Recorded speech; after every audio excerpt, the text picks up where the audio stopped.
thought it was 9:31, so I called my baby, said let's have some fun, and we rode. Since its debut in the 1980s, the Honda Rebel has been an absolute staple in the motorcycle space for riders looking for an approachable and stylish cruiser. The new Honda Rebel. Everything you ever wanted in your first motorcycle, only $12.98. And we rode.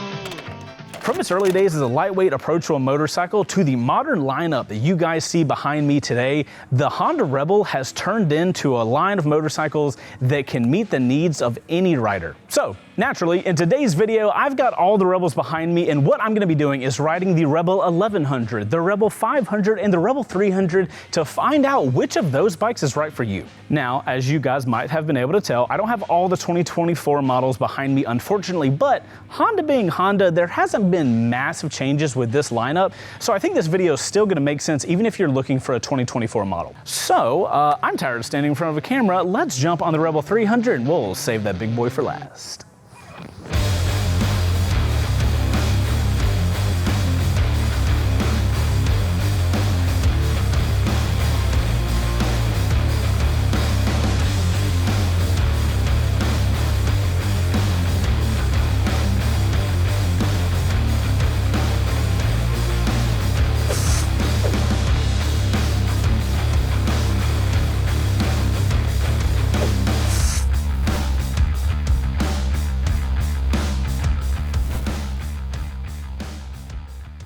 This video is brought to you guys by QuadLock. They've been my go-to when it comes to mounting my phone to my motorcycle for years now. With their locking system for your phone, you will never have to worry about your phone being securely mounted to your bike. You just twist your phone onto one of the tons of their mounting options for any style motorcycle and you are good to go. And don't think that they're only for motorcycles. There is an entire universe of mounts that they have for literally everything. You guys can also use my link in the description to get 10% off when you are getting a QuadLock system for yourself.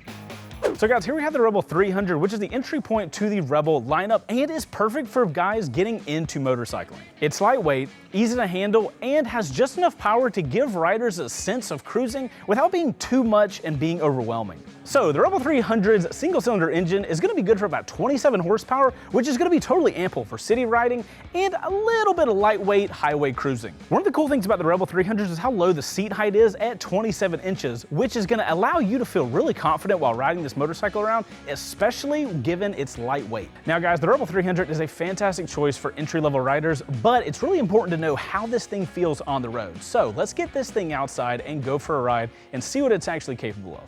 All right, 2021 Honda Rebel 300. Also guys, none of these bikes have the same exhaust on them, so we won't be really talking about audio today. So guys, when it comes to the Rebel 300, I think the things that are gonna really poke out in your mind with this bike is the lightweight. This is probably one of the lightest weight, not only weight, but feeling cruisers that I've ever been on. It's insane how light it is, and it takes no energy to move back and forth, which is really impressive in the cruiser platform. You don't get that very often. Most cruisers, you're looking at really heavy. It takes a lot of energy to move it back and forth. But the Rebel 300 just has this feeling of being easy to ride and lightweight and fun and maneuverable. I will say one of the downsides that you're gonna see with this motorcycle is just that power delivery. It is a single, and sometimes singles you get a little punchy power, but the power on the Rebel 300 is relatively low. Now for city stuff like this, no problem at all. Like absolutely no issue riding around areas like this, keeping up with traffic. That's why I love the Rebel 300 as a city motorcycle, because you're not in an environment where you really need a lot of power, and it makes it easy to kind of maneuver around the city. The only problem you're going to have on the Rebel is when you want to do any sort of touring or cruising on the highway. I'm going to get up to a higher speed road and I'll show you guys what I mean.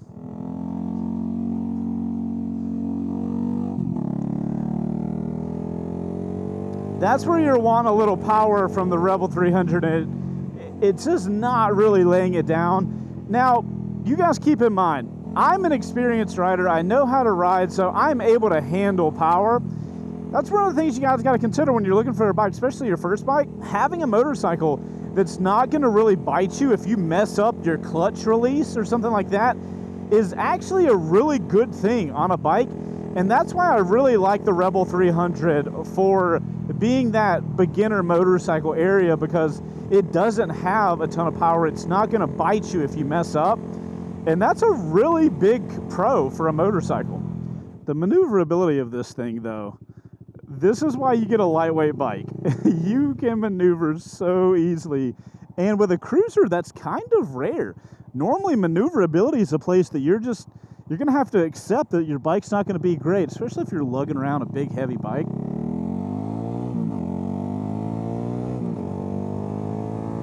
You see what I'm talking about? You're not going to get up to speed really quick. I don't know, man. I think it's a good thing. I think you can have a phenomenal time on a lightweight motorcycle.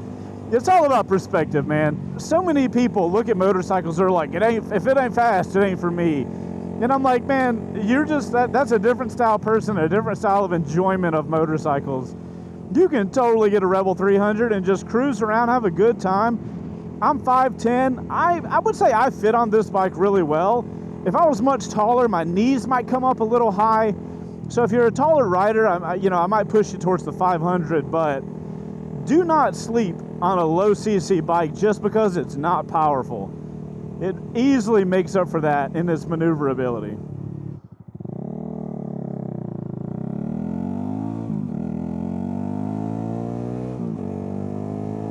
As you guys can see, this bike has no problem jumping into traffic that's already at speed. One of the other nice things about having a simple bike like this with no rider aids and all that kind of stuff is you don't have a lot of stuff to deal with up here. You got brights, you got a horn, you got blinkers, you got a kill switch, and you have hazard lights. That's it. You ain't got to worry about nothing else, which is actually kind of nice. It's just you and the bike, man. I tend to enjoy bikes a lot that have that kind of characteristic.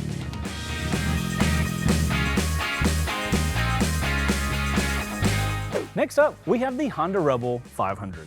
This bike is a step up from the 300, offering more power and versatility while still maintaining a lot of that lightweight, maneuverable feel. Now, the 500's parallel twin is going to be good for about 47 horsepower, which is going to be a significant jump from that Rebel 300's 27.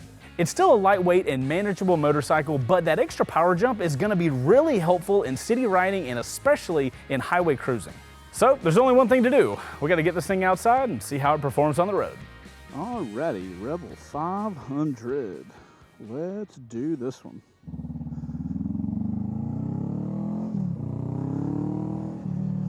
Guys, I'm not even out of the parking lot and I can feel the power difference between the 300 and the 500. Wow, that is surprising. I gotta be honest, guys, when I'm thinking about a 300cc versus a 500cc, it's very obvious that you're gonna get more power out of the 500 generally, but I don't think people are gonna realize how much more power you're gonna get out of this Rebel 500 compared to that 300. Just the low down, you know, I guess the best way to describe it is like girthy power. Does that make sense? You are going to feel that on this bike the moment you hit the throttle. Now, obviously, we're talking about two totally different power plants. You're talking about a single versus a parallel twin. I'm a personal big fan of parallel twins. I love the way they deliver power. But this bike just feels like it has 4 times more, you know, oomph than that Rebel 300. I would say that this bike does have a level of power that if you're brand new to riding, you might be able to get in trouble on this thing. So that is something to be able to take into consideration.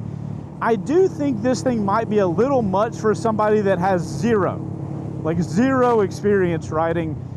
For somebody like that, I think is where I would push you to the 300, because one, this bike does feel a little heavier. You know, it's not all fun and games. I definitely feel like this bike is heavier. It takes more energy to get it to the side and turning. But when it comes to power delivery, which I think is the majority of what people on a cruiser are looking for, I don't think a lot of people on a cruiser are looking for like a nimble handling motorcycle. You know what I mean? I hope that makes sense. And maybe you are, you know, maybe you are looking for a really nimble motorcycle. and you want a cruiser, if that's the case, then I would push you on the 300 if power's not that big of a deal. But, you know, because like I said with 300, it's not unsafe. It's just, it lacks some oomph. This bike's got the oomph. Like, that makes you feel something, man. That makes you feel like you're on a bike, you're going. You very much get more of the riding experience that I think is more expected on this bike as compared to that Rebel 300. Look at that. Yeah, you can have some fun on this thing. Definitely see the difference in power, definitely see the difference in handling. For me, if you're a power guy and you want a little more oomph on your bikes and you want to feel like your bike's taking you somewhere, I am going to push you to the Rebel 500 as compared to that 300. Also, look how bent my legs are on this thing. Even though it's a little heavier, I'm so close to the ground, I've got no problem controlling the bike. Let's see if we can get in front of these cars. No problem, dude. Absolutely. Man, the Rebel is such a good motorcycle. Just like, they're all good. They're all different. They all have that lightweight cruiser vibe, but I feel like they all have little personalities that make them all unique. Now, obviously, we've got an aftermarket exhaust on this bike, so the audio is not, like the audio of the exhaust is not necessarily something I really want to talk about in this video, but for a 500 to sound like this, dude, that's pretty sick. I like this Rebel 500, man. I'm a fan of this thing.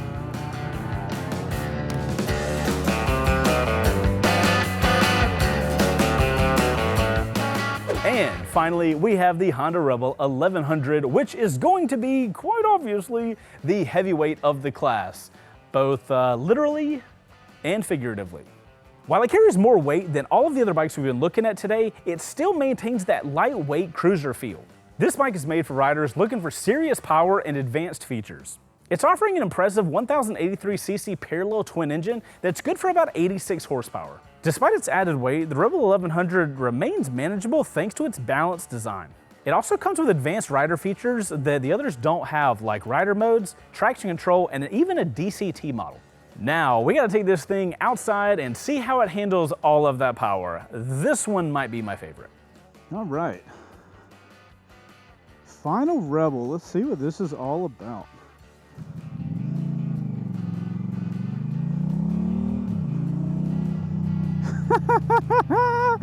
Holy snap, night and day power difference. Guess that's what 40 horsepower difference will give you. Rebel 1100. Woo! That is what I'm talking about. Absolutely every day of the week.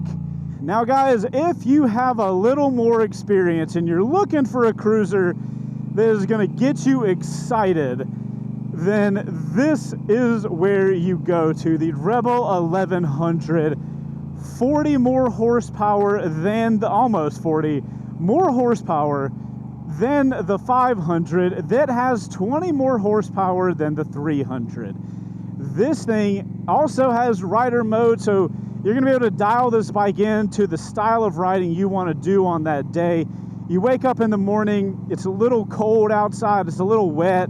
Throw this thing in the rain mode, you're gonna be totally safe.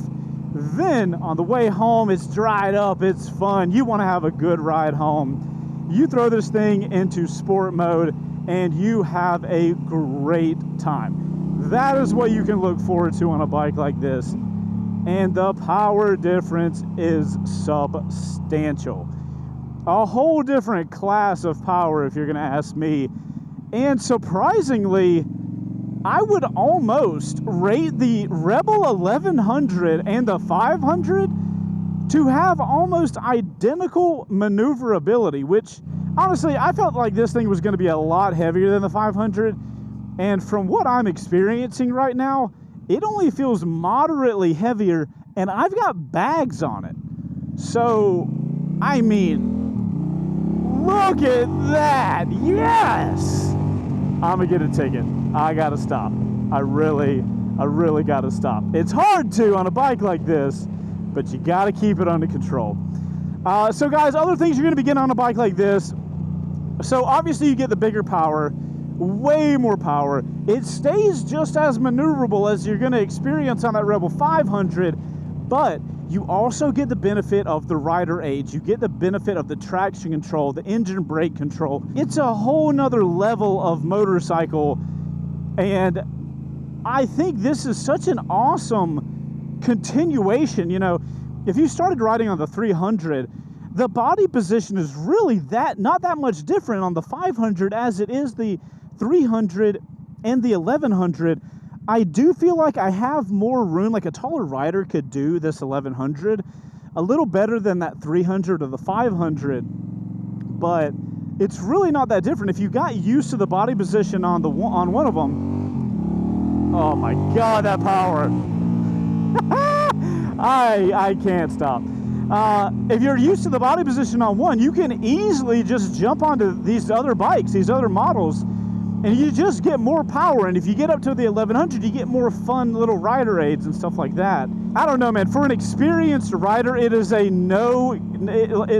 a no-brainer. You're going with the 1100, and this thing has got ample power to have such a good time on. And the 1100 is really that area you're finally going to be in a motorcycle that can actually do some long distance touring. One, because of the power, but two, because of the cruise control. Like, you can probably tour on the 500. It would be fine. Power-wise, it can do it. But when you're talking about bikes that don't have cruise control, I personally wouldn't want to do a long tour, like a full day touring on a bike like that. But a bike like this, with this much power, with the rider aids, man, this thing would be phenomenal for touring. I would love that. Nice job, Honda, man.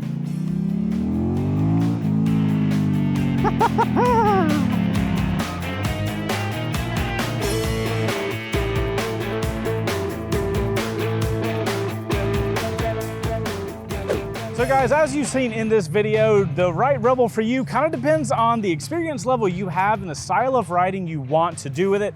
Whether you're just starting out or somebody like me with a ton of experience, there is something for absolutely everybody. Do us a favor, guys, let us know in the comments down below, what style of riding are you doing and what would you want to do on each of these Rebels? Are you a new style rider and you just want to get into the space and have no idea what you're doing?